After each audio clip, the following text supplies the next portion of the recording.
Siyasət və texnologiya dünyasının iki nəhəngi qarşı-qarşıya. Donald Trump və Elon Musk arasında sərt qarşıdurma baş qaldırıb. Bir vaxtlar ortaq maraqlarla birləşən tərəflər indi bir-birinə sərt ittihamlar yönəldir. Gərginlik həm siyasi, həm də biznes dairələrində ciddi narahatlıq doğurub.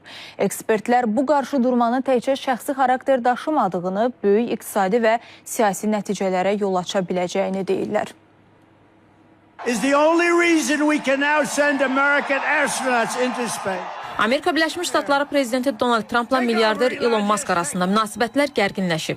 Trump və Musk sosial şəbəkələrdə bir-birlərinə qarşı sərt açıqlamalar veriblər. Münaqişə Musk'ın prezidentin təqdim etdiyi xərc və vergilər haqqında qanun layihəsini iyrənc adlandırmasından sonra başlayıb. Bu açıqlama Trump tərəfindən böyük narazılıqla qarşılanıb. Trump əvvəllər yaxın məsləhətçisi olmuş və seçki kampaniyasına milyonlarla dollar xərcləyən Musk'dan məyus olduğunu bildirib.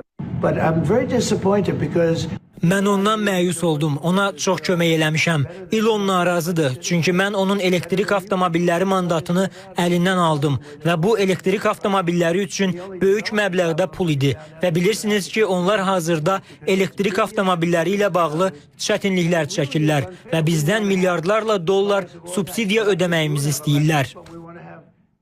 Buna cavab olaraq Elon Musk X sosial şəbəkə hesabında sərt açıqlamalar verərək prezidenti nankorluqda ittiham edib və deyib ki, mən olmasaydım Trump seçkiləri uduzardı.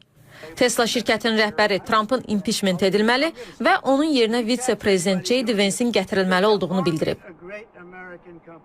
İş adamı həmçinin deyib ki, Trump barədə əsl bombanı atmağın vaxtı çatıb. Onun sözlərinə görə Trump Epstein sənədlərində yer alıb. Bu işin materiallarının dərc edilməməsinin əsl səbəbi budur. Münaqişə tərəflərin nüfuzuna zərər vurmaqla yanaşı onlara iqtisadi cəhətdən də ziyan vura bilər.